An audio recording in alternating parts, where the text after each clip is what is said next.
Is that even a thing? That was probably one of my number one answers that I just enjoy so much when I, on my Facebook page, posed the question about whether bipartisan romance is even a peaceable, lovable possibility. Is it at all possible to have it be blissful? Back in the day, this wasn't a thing. I mean, I didn't even realize that I had dated folks on the other side of the political aisle until recently. And I look back and I go, well, what about this person? Oh my goodness, you're a what? Oh my God, I tried to make a baby with you. You know, like, oh my goodness. So back then, it didn't matter. All of a sudden now, it does matter. There's a website, because I'm on a bunch of dating websites, but the one that I'm thinking about right now gives you the opportunity to note whether you are liberal, moderate, or conservative, because it is such a big deal right now. Now, not all of the dating websites do this. I'm on a bunch of others that don't do that. But on those, I make sure that I can let my political stand be known, because I don't want to argue with the person that I'm dating. You know what I mean? Yeah, like that. So we are going to talk about this today.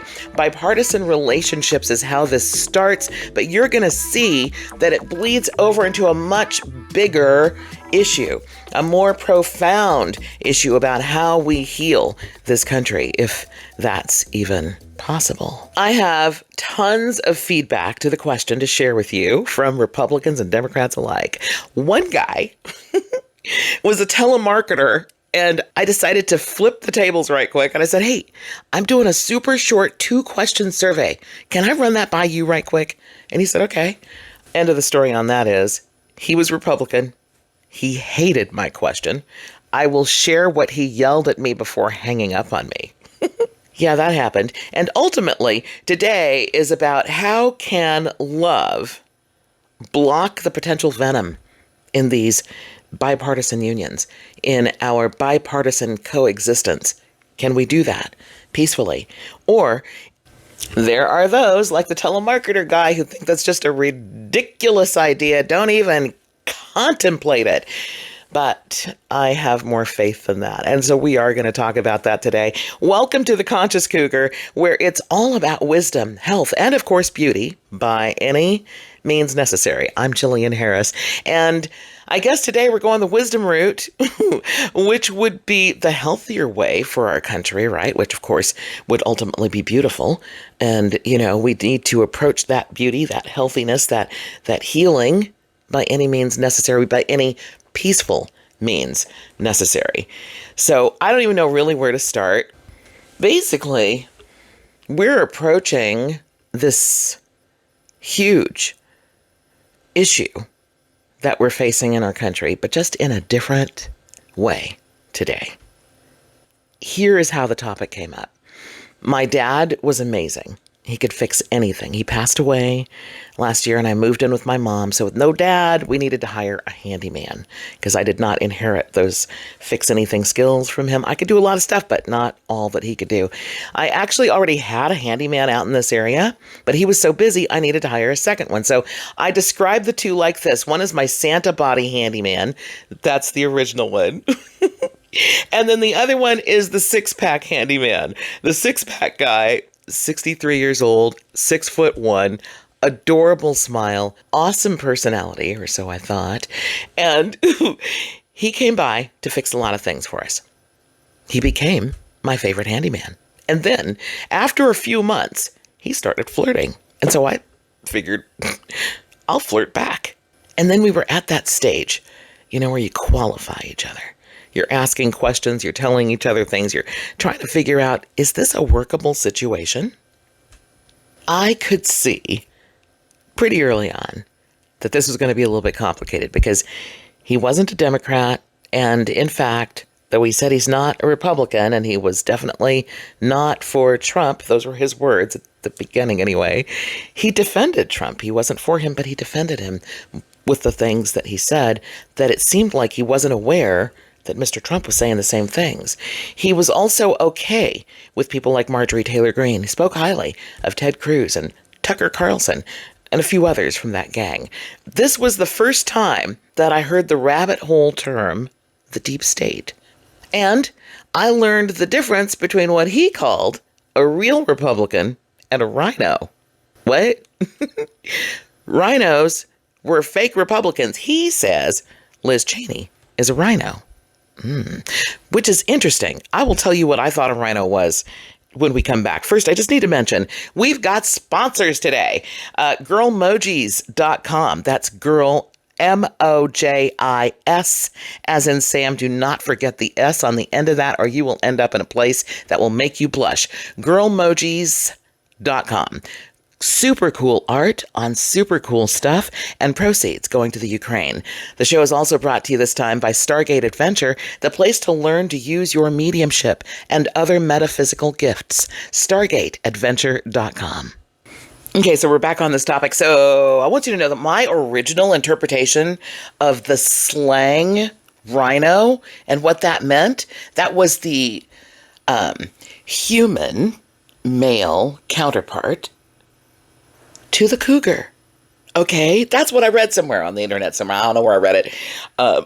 Must have been the internet. But basically, you know, women who date younger are cougars. Men who date younger are rhinos.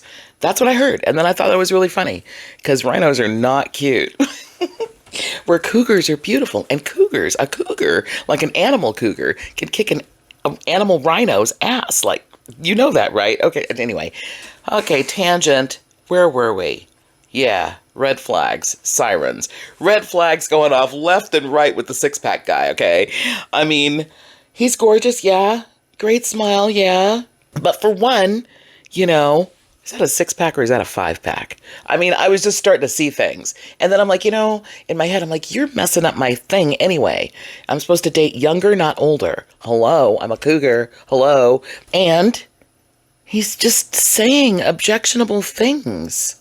But I would pull myself back and I would go, no, okay, yeah, it's a six-pack for sure. And I'd say, okay, we have a challenge. And if you have followed me over the last 4 years, you know that I came up with a formula on how to have these heated conversations in a more peaceful and pleasant way. And there were steps that need to be taken in order for you to be able to do this without figurative shots being fired. Know what I mean? Okay, so I said to him, okay, I want us to do this because I want to understand you. I want to understand especially why you feel as you feel. You know, where do you get this stuff? And then I want to be understood as well. Like maybe this is an opportunity for you to really hear my side, you know, where I'm coming from, folks who think like me and why we think what we think. Like, can we do that? But there's only one way that we could do it. If we don't do it this way, it's gonna go wrong. So I described my formula to him for peacefully having these kinds of potentially explosive conversations. And so he agreed. And basically it's just, you know, I speak or you go, whoever goes first. Okay. And they explain their perspective. They allow the other person who's listening to parrot back what they said. And then they get to hear to make sure that that person understood where they're coming from. Okay. And then that person who was listening, now that it's their turn. So they speak their thing. The person who's listening repeats back, you know, parrots it back so that the person who just said it can know that the person who heard it really understood it, you know? And that needs to be it. We need to not be trying to convince each other to switch. Just simply giving each other an opportunity to hear another perspective. That's my way of handling these kinds of potentially nuclear conversations. Okay, so he agreed. He was like, okay, that's cool. And I loved that. I'm like, but everything was only groovy till we did the first topic. Because I said, let's start with abortion. He said, okay, but that wouldn't be for long. The opportunity for me was to hear this thing, which was kind of new for me at the time, but leaving certain laws like abortion up to each state individually, as if it was no more important than the difference in driving instructions state to state. You know, like how in some states you can make a right turn on a red, and then in some states you cannot make a right turn on a red. Like, as simple like that. It's no big deal. But this was life and death health. It's a medical issue, like huge. So I'm like, this is not a simple thing. And so I'm like, okay. I repeated that part back to him to make sure I got it right about each state individually doing their thing. And he's like, yeah, that's it. And so then I thought about it for a minute. Different areas have different rules. But should we have different rules regarding one's medical wellness? Something about that wasn't setting right with me.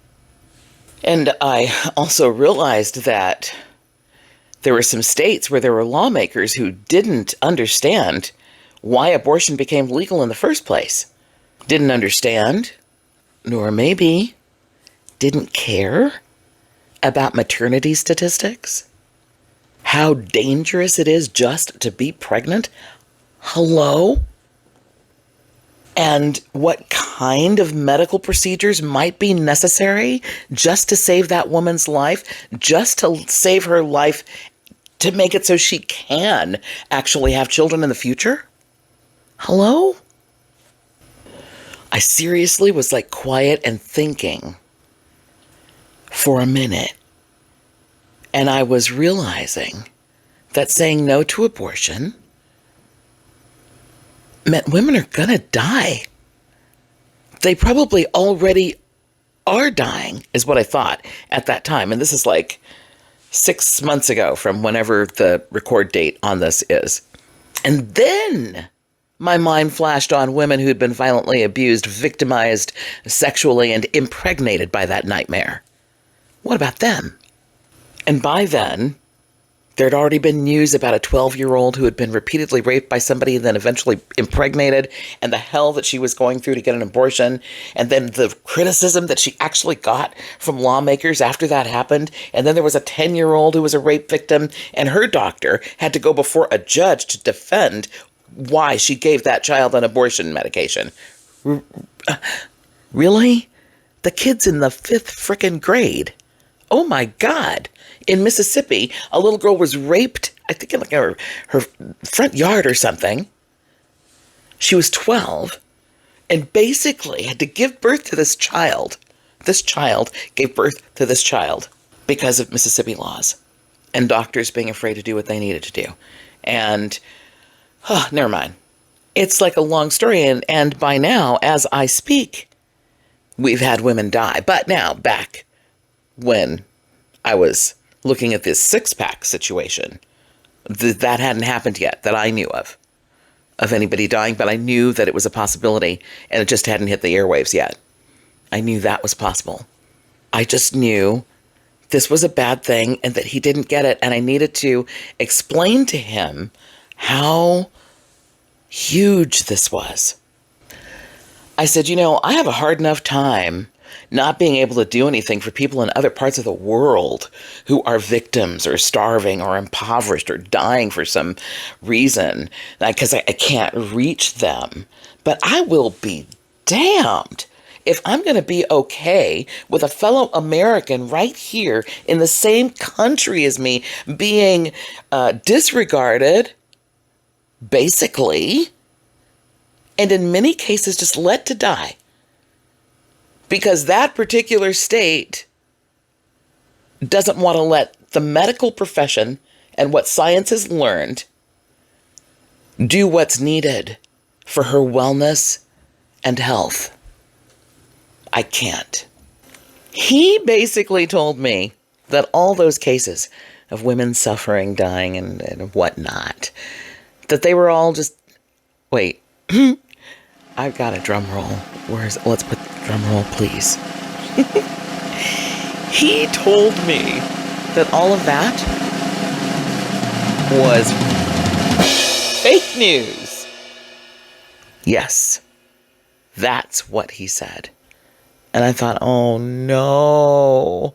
In fact, I'm pretty sure I sought clarification at that point, because when people use the term fake news with me, I have learned that they don't believe anything they see on TV. They're trying to say generalities like every newscaster is a liar and whatnot. Well, except they do believe that what they saw on TV about Haitians eating labradoodles or whatever, that's true because Trump said it, and he said it, so that means it must be true. He doesn't lie. So there's that.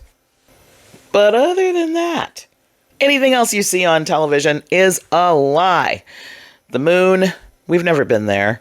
The world is flat. I've had those folks tell me that, and I want to go, well, how about sports? Oh, that part's okay? The weather's okay too? Maybe? Not so much? And never mind. You feel me? Oh my gosh. I felt to caution him, offering for his consideration that he not make statements that are so general like that. Like all illegal immigrants are criminals and murderers and rapists, even the women and children and, like every last one of them. It's really terrible, those sort of generalities, and then the bigotry that creates. It reminds me of the kinds of BS that was spread and believed by racist people back in the slavery days and just post-slavery, and folks who just believed that we were these terrible things and not even human and all that, just because that's what they heard. Well, that's what's happening right now. That's the kind of thing that is happening right now. Okay, I've been really putting my six-pack handyman guy down. I do want to say one amazing thing for him, and that is that he wanted me to read the Constitution, which I had, but it was back in high school or something. And that was a really, really, really long time ago in my history. So even though I vaguely knew the First Amendment, the Second Amendment, certain things, the 14th Amendment, things like that, I really didn't know everything in alignment. So I took him up on that. I was one of those Americans who truly leans on the Constitution and depends on it having my back. But how many of us really read the damn thing?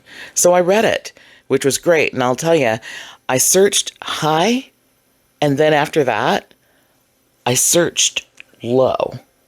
And I tell you what, nowhere could I find the part that said that women should not have any say about their body and reproduction and about their health, not even when their life is in jeopardy. I didn't find that part that said that women's lives were not as important as anyone else's.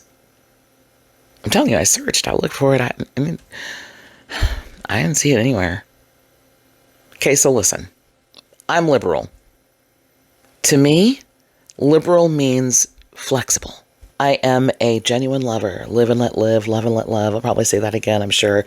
I am a modern day execu hippie flower child guru person. And by guru person, I mean I do try to encourage others to proceed in the same kind of loving manner. I'm all about purple right now. The red and the blue merging together harmoniously. That to me is my purple. But so I'm liberal. I'm so liberal. I have friends who I love who are Republican. Yes. And let me tell you, my dad had a BFF. His best friend lived right next door, or still lives right next door, actually. But they were so different. During my dad's lifetime here, they were neighbors for, almost 30 years, I think. But very different, but they had commonalities and affinity for each other that surpassed their differences. So Gary is a Republican. His wife is a Democrat, and we will talk about that in just a bit. But Gary is from Tennessee. He's a white guy. He has a very extensive and impressive gun collection. My dad does not believe in guns. Gary is a hunter. My dad did not hunt. He also gave me my very first hunting knife, which I thought was so awesome. I so love him. A retired plumber, and my dad is opposite, a very GQ businessman, but they did have a lot in common that they both can fix absolutely anything. They're both alpha men, and they simply just didn't talk politics, and that made it so everything was okay with them, except, of course, when I was around, I would bring it up because I couldn't help it. But anyway, both retired military, both houses right next door to each other, waving the American flag very proudly. And these guys were such buddies. They called each other brothers from other mothers. And so when my dad passed away, Gary became my Uncle Gary. And I love that. And he loves that I'm his niece. And Gary's not really his name, but for the show, that's what we're going to call him. And his wife, we're going to call her Chloe. Now, Chloe is a Democrat, or at least that's what she had told my mom and dad. But then one day, recently, my mom called and Chloe answered the phone, and I think she answered by speakerphone. And I think Uncle Gary was there. So my mom is like, girl, we have to talk politics. It is getting crazy. And Chloe's like, okay, we will. But then, like a couple of days later, Uncle Gary comes over and he's helping me with something like the sprinkler system or whatever. And he had obviously heard the call. So he says to me, Chloe is as Republican as I am. And he said that she told him, I just don't want to hurt her feelings. She didn't want to hurt my mom's feelings by letting her know that she's actually Republican. I later shared this with my mom, who was totally perplexed, like, what? And really thinking back and like, wait a minute, what? And I remember my dad saying that Chloe is Democrat and that Gary is Republican and that fireworks would be going off in that house. And so now suddenly I'm intuitively picking up, getting the picture, and I realized that a speakerphone was used. Uncle Gary could hear, and I suggested to my mom that maybe Chloe, on behalf of keeping peace in the house, is not telling Uncle who she's really going to be voting for. Now that made sense to my mom and makes sense to me too. But then there is another possibility on this. Like, what if Chloe didn't want my parents to know that she's Republican because she gets, that candidate doesn't even really like black people, especially Haitians. Just saying. Just saying. We're not Haitian, but half of us are Jamaican. That's close, So I want to skip the six-pack handyman for a minute and move forward with some other folks, because that's where, to me, it gets really interesting. Present tense, conversing and having conversation with, I just said conversing. That means having conversation. Oh, God, forgive me. Edit. With people who are of differing opinions, but about this subject, bipartisan dating. I actually went there. I would really very much like to skip forward and move to the feedback that I've gotten from so many people, Republicans and Democrats, to this question of, is a relationship between the two opposites, the bipartisan thing, is that a possibility? Overall, one of the things that I got from a lot of people is that, yeah, it's possible. Democrats and Republicans said this to me. If the parties are not too obsessed with what's up. But right now, the kinds of topics that are going on that are important in the political candidacy realm are urgent. They're so urgent. It's like, is this the kind of country that you want to live in anymore or not? Or are we really, really going to be okay with this rolling back to the 1800s or no? And I'm not just talking about abortion. They're just all, the rights of so many people. We have progressed so well in terms of, but of course, this is a liberal talking, live and let live, love and let love. I told you I was going to say that again. There you go. That is what we had been doing. But there's a small pocket of folks who don't think that's okay. And so they want to block and stop everything. So I want to share the opinions. Okay, I don't want to talk about the issues on the left and the right. I want to talk about the possibility of folks being able to coexist romantically despite their differences in that area. So I needed some statistics, and I went to a website called datingadvice.com, and there was an article that was posted in April of 2024, and this was with the statistics about how many singles are open to dating across party lines.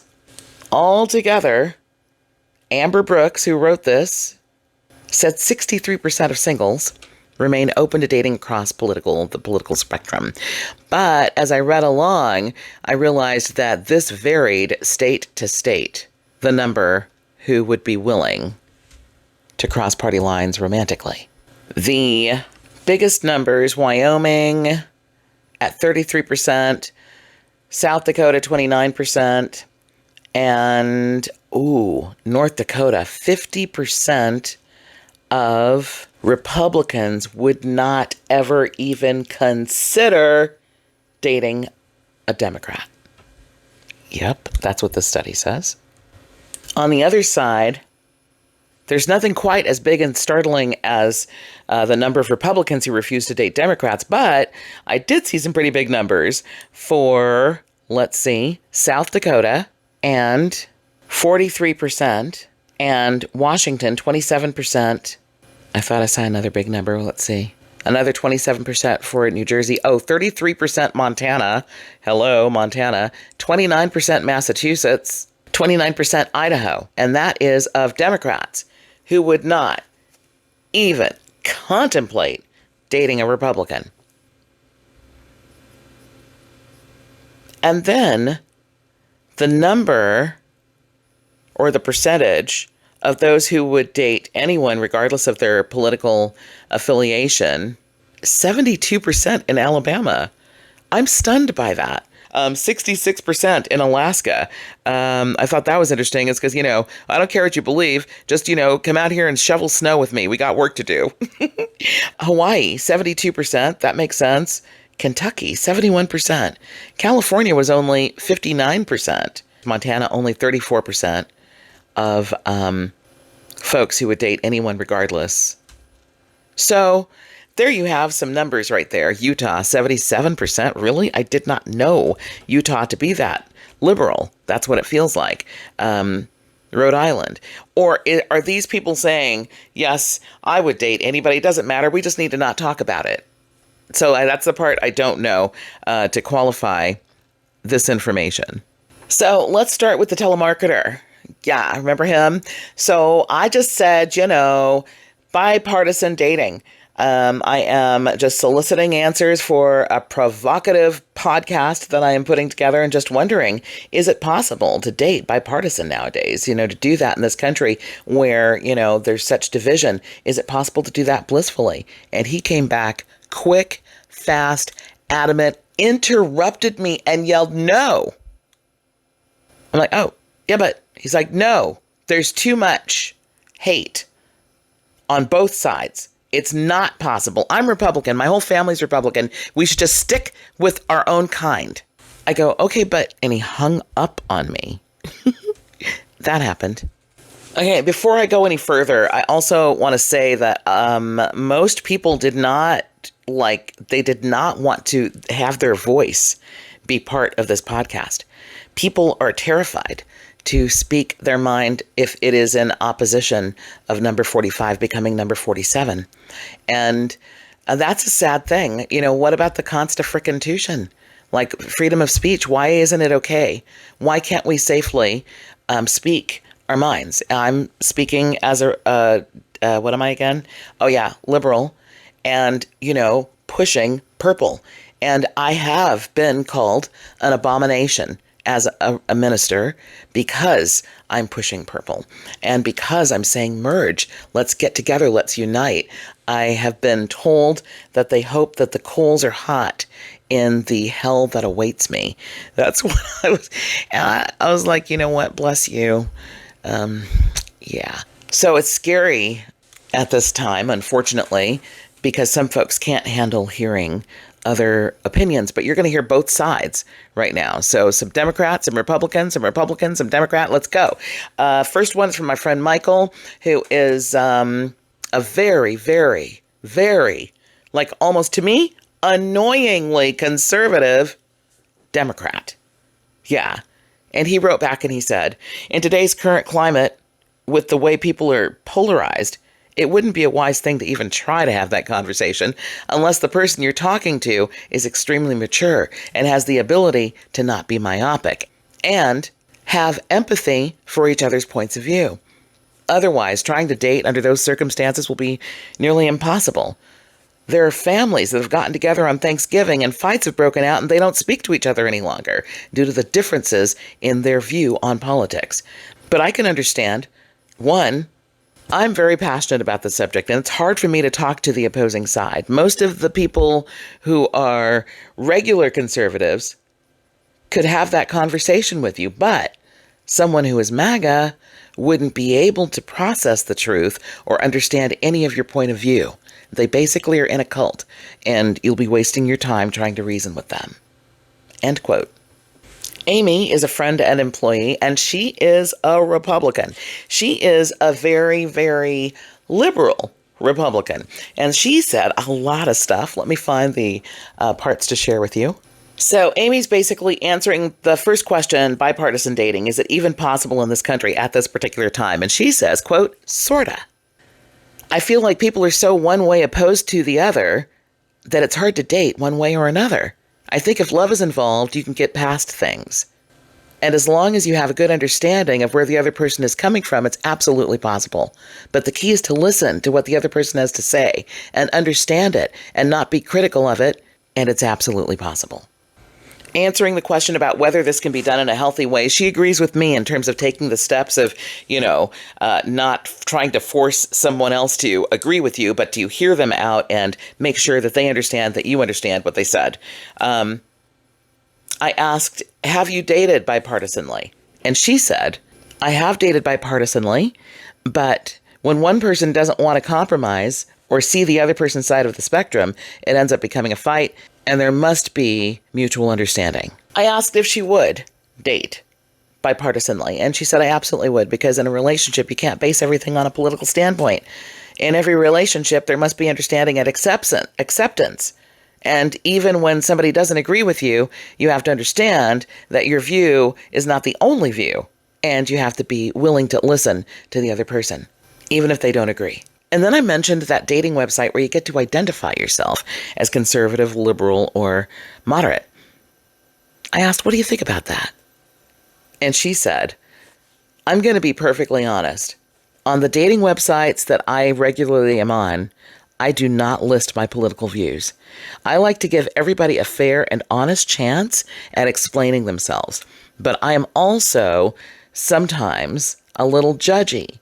That if they post on their bio that they hate Republicans, the smartass in me will want to like them and go on a date with them to change their view and to see another viewpoint other than theirs. But some people are just so against hearing opposite views that it's not even worth dating them, because if they're so judgmental about something like politics, it's probably not going to work out in other aspects. But I am happy to date any end of the spectrum politically, because you never know. You might meet the love of your life, and that might be the only thing you disagree on. And let's be honest, if there's sexual compatibility, a lot of times political views will get overlooked.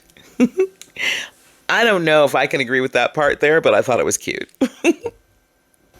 One of the very first people that I asked is one of my dearest friends. In fact, yes, I found him on a dating site.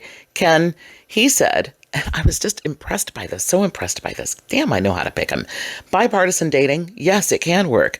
Politics is politics. These are crazy upside down times. Could I date a Republican? Depends. Could I date a racist? No. That kind of hate is both deep and superficial. It stems from someplace and has been allowed recently to surface. The anger that is its twin seeps out all over the place in lots of different ways and forms. No, thank you. There are good and lousy people on both sides of the political divide. Not all Repubs are Trumpers. Wow. Okay, see? Yeah. Love that guy. Quick break, right back.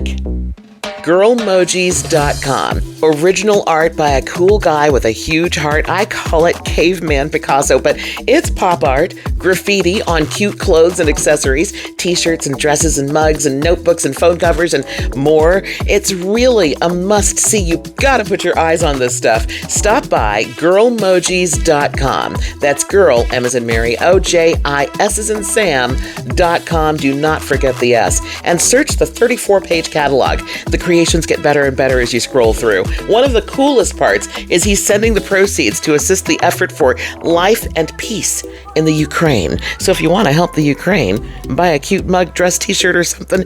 Be cute for a great cause. Girlmojis.com.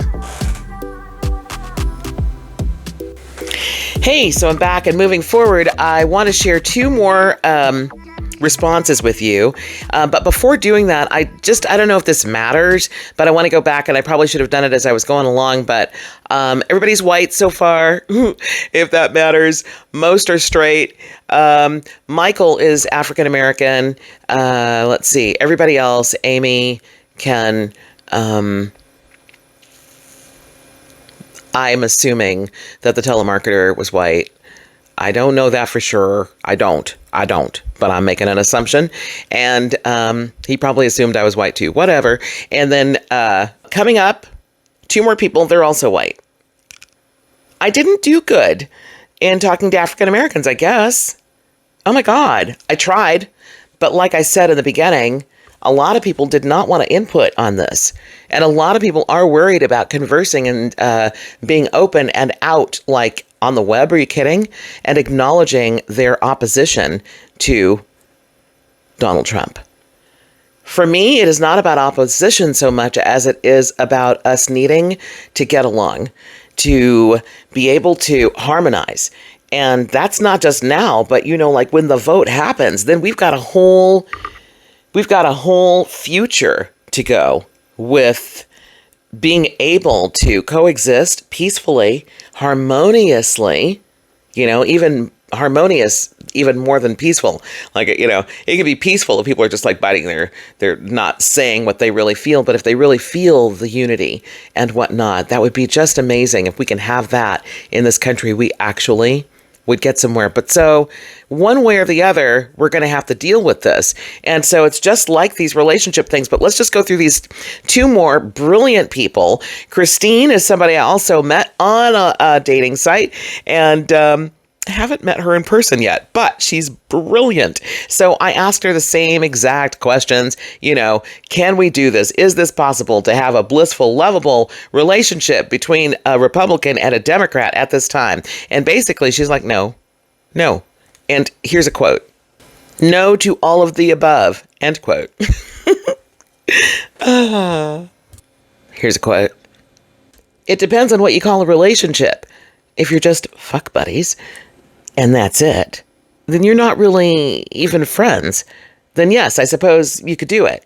But if you're interested in getting to know someone and possibly let someone into your life, issues of morality and ethics would come up.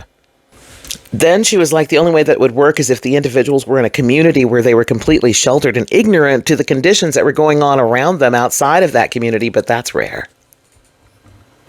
I had mentioned to her that, once upon a time, this wasn't a big deal. In response to that, she says, as far as once upon a time goes, I've only been alive since 1967, born in the summer of love and the age of Aquarius. I seek truth, and I see beyond the veil woven into the fabric of history books that tell the whitewashed tale of our oppressors. It is not possible to remain in a state of ignorant bliss unless you are a sociopath and lack empathy for others. She goes on to say, quote, information is exceedingly accessible today. It was not that way in the past. For that reason, perhaps a bipartisan couple that lived in ignorance could survive. Not very realistic. Pretty naive, end quote. I was like, damn, girl, okay. One last angle to throw at you. I said, what if she's gorgeous, brilliant, fun, liberal Republican? So liberal, she's willing to vote outside party lines on some issues where she shares opinions. But she's still proud to be Republican. And on some other issues that don't affect you personally, she's completely along party lines. Is that workable for you? Christine said, quote, no, end quote. Actually, that's not the end of her quote. She went on to say, sorry, I care as deeply and passionately about the issues that affect me as the ones that do not. Which I thought personally was a great answer. And that's part of what's happening right now. It's like if it doesn't affect you, you're privileged in that respect. She's basically saying she doesn't feel privileged just because the issue does not affect her personally. Okay.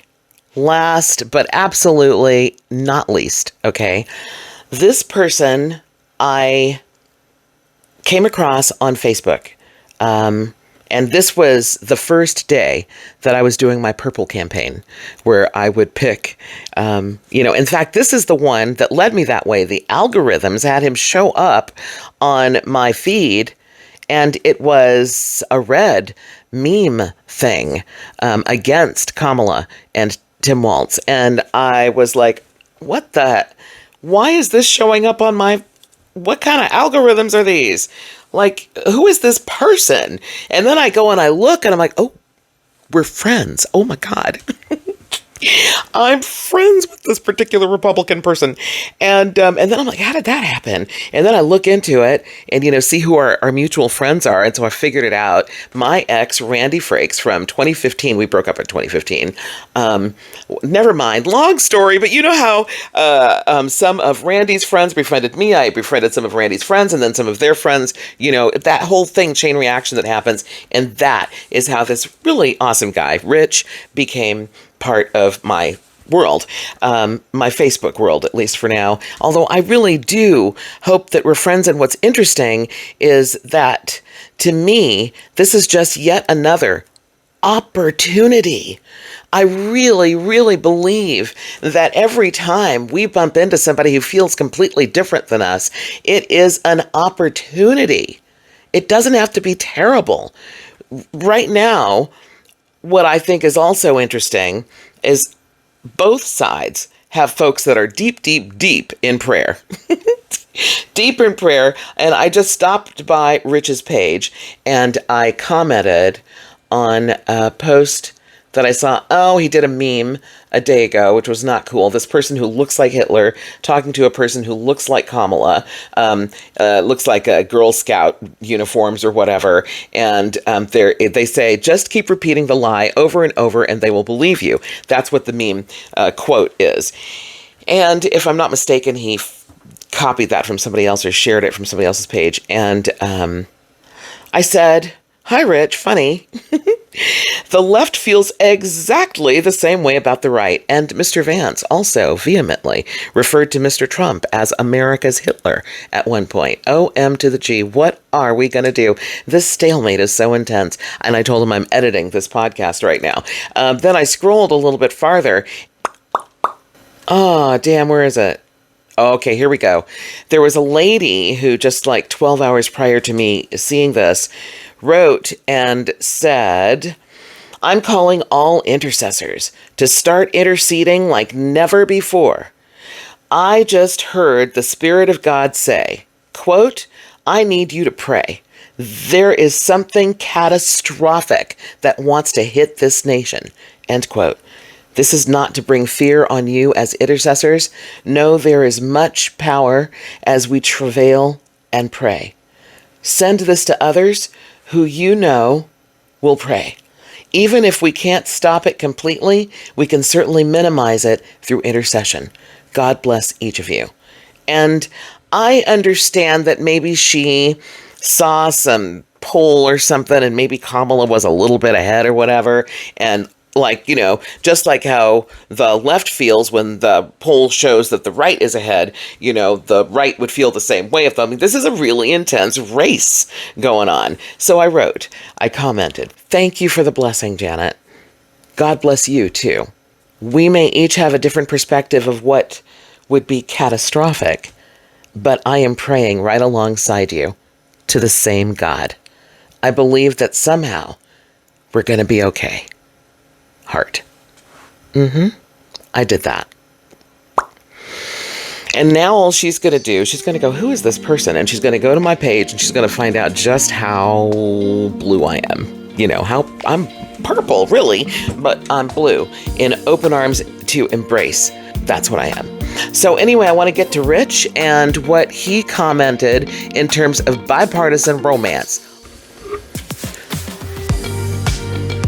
Have you had the desire to sharpen your psychic abilities? Are you an enthusiast of the psychic and spirit realms? Log on to StargateAdventure.com.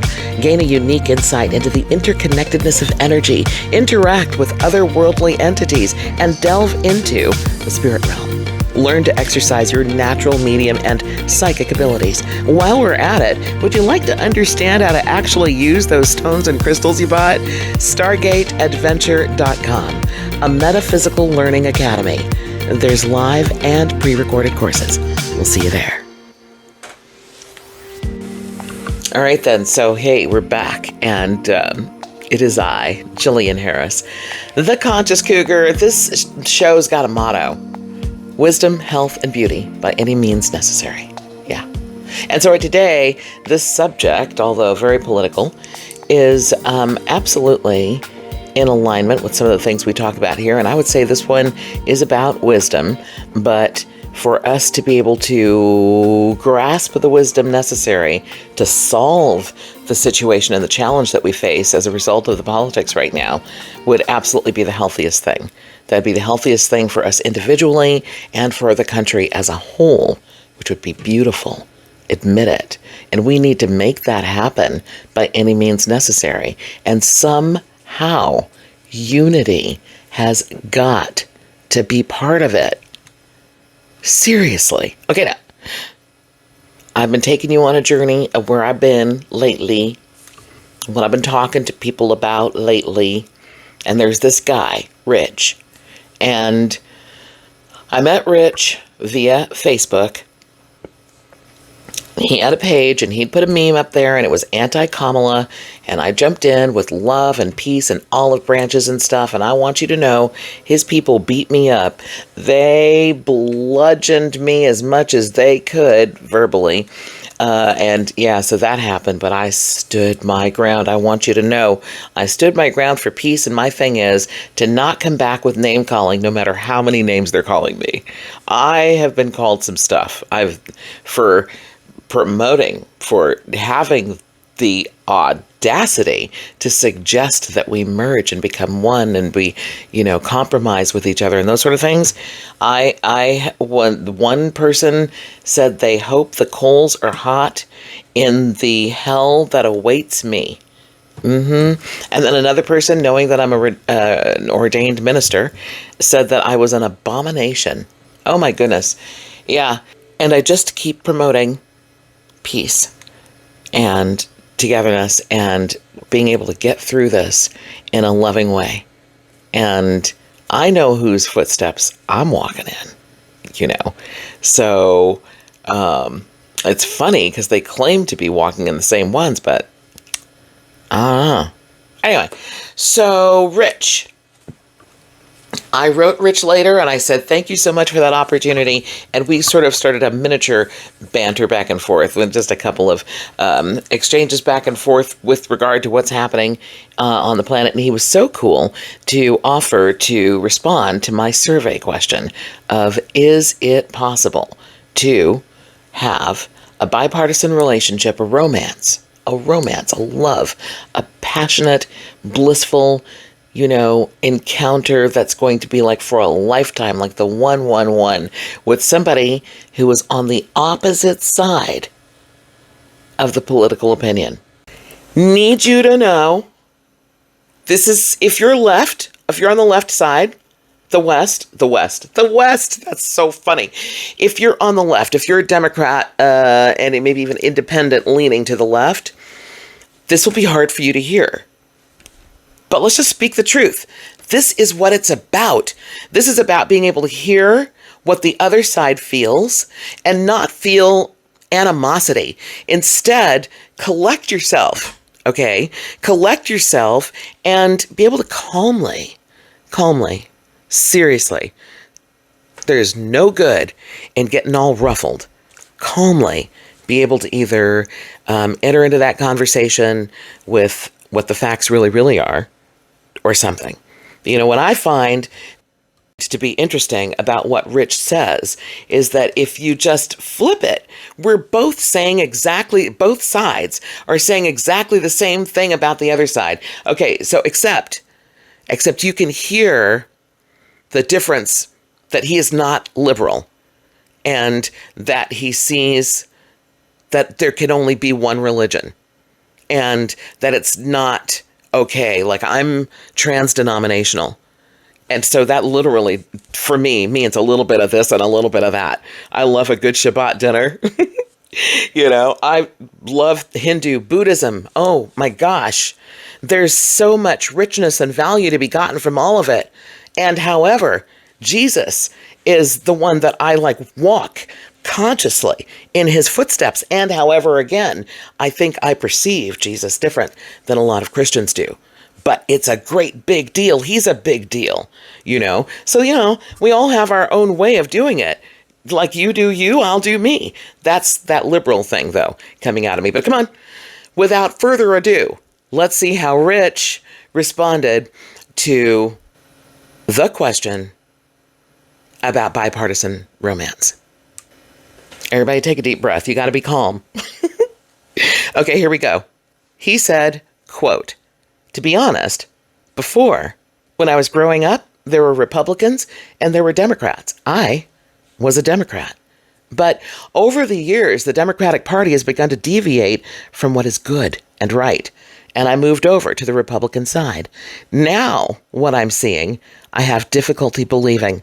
The most difficult thing is how so many people could be so blinded from what is going on and be so easily swayed by propaganda, news media, and stunts like Black Lives Matter and such. These were things issued by the Democratic Party in efforts to keep the black voting numbers to the Democratic Party. If we wanted a black man for president, we should have elected a Christian man, someone with character and good morals who loves this country deeply. Barry, aka Barack Obama, has done and is doing everything he can to undermine this country, its foundings, and its principles. And it's like a cloud has been placed over him where many cannot even see his deeds for what they are. The Bible says, when the leader is good and just, the people rejoice. Well, there is no rejoicing when Barry was running things. In fact, he still is. I'm sure you see by now that Joe Biden is nothing more than a puppet. Politics are the core of what I believe now. And to be with someone who believes differently than me would mean we might as well not vote. We will cancel one another out. The woman I marry, I want her heart, not just her love. I want to know that even if the smelly stuff hits the fan, she and I still support and stand up for one another. You can't do that if you're divided. Parentheses. You can quote me if you like, but it's just going to piss a bunch of people off and start arguments. Frankly, I'm tired of arguments. People are going to believe what they want to believe. End parentheses. End quote. Everybody all right? Thank you, Rich. And it's just so interesting to me. As I was reading you for a minute, he sounded like he was on your side, huh? And as I talk to you, I don't know whether you're on the left or you're on the right, but everybody, it's like we're saying the same things about each other, about the propaganda, about the media. And I get offended by that as a semi-retired broadcast journalist. I just, reporting the facts is important to me. And I do want to go back to the handyman. I'm so sorry. Ultimately, he got on my last available nerve, okay? On top of everything, January 6th, the six-pack handyman, he says, Tucker Carlson, speaking of, I really give a hoot about other journalists doing what they're really supposed to do and trying to work with the truth, okay?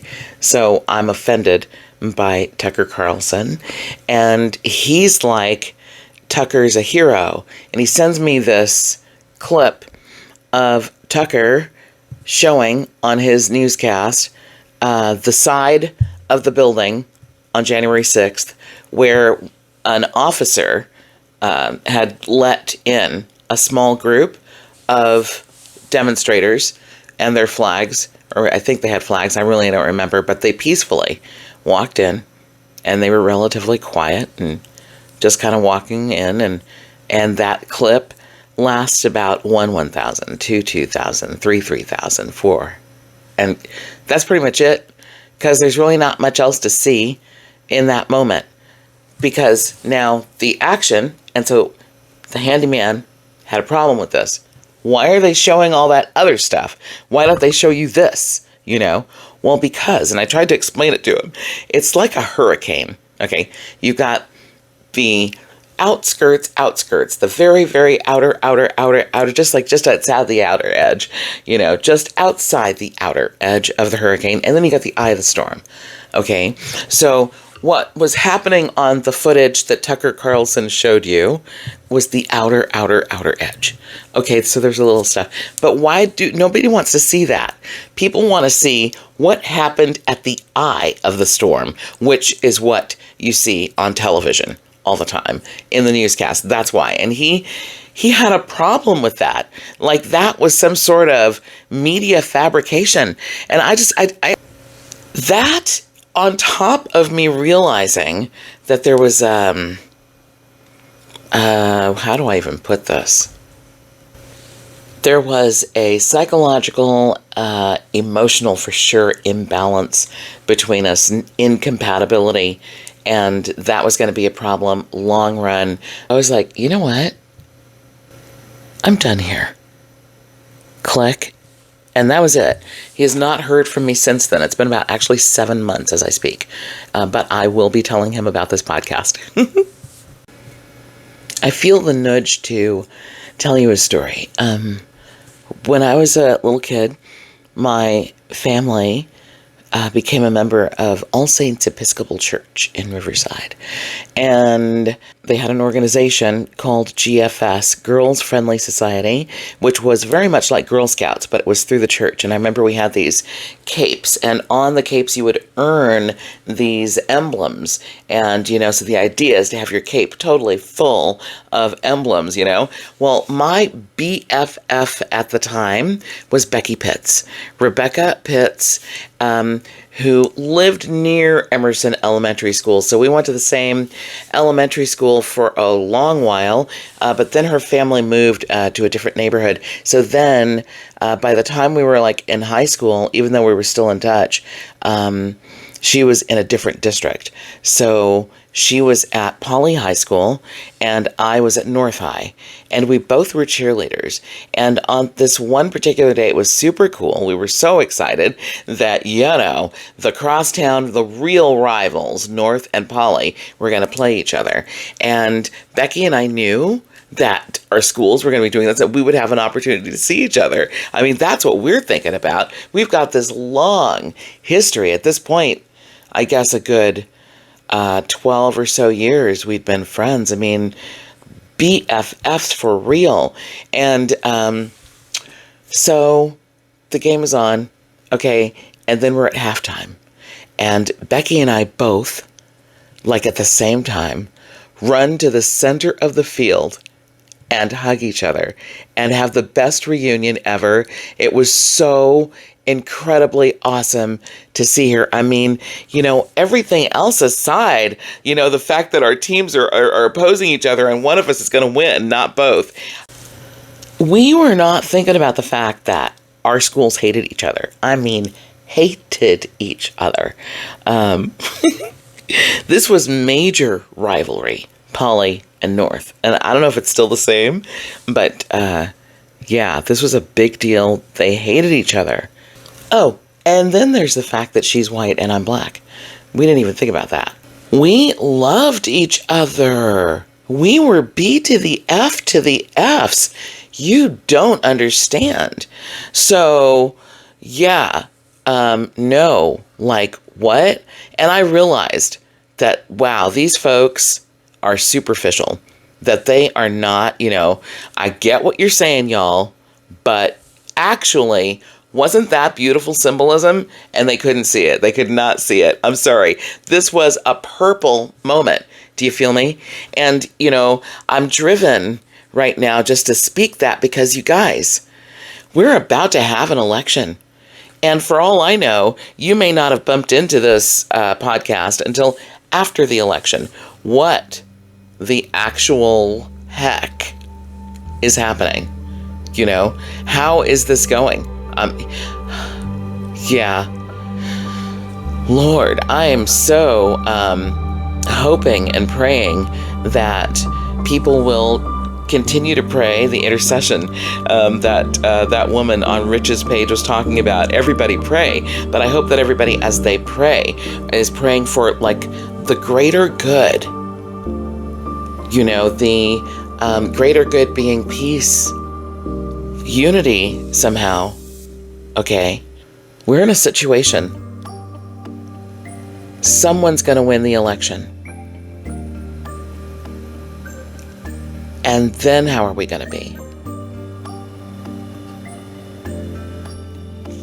It would be really nice to heal the pain and the fear and the discomfort that we have been feeling as we approach Election Day. Rich said something that the Bible said, when it's like the right leader, the people will rejoice. Rich, maybe everybody around you was rejoicing about the 45th. There were way more people who were not rejoicing. And that's just an algorithms thing, okay? And being able to see that and know that. And I know it may have seemed like, oh my gosh, there were so many people in support of him that there's no way that he lost that election. But I'm telling you, there were so many more who were over it. And so here we go now. This is so incredibly, intensely OMG. And I guess I just want to thank you for being here. Thank you to those who are figuratively running with me to the center of the football field to embrace and say, let's, as true patriots, save this country, heal it, and bring it back to progression, to be the united states that we are.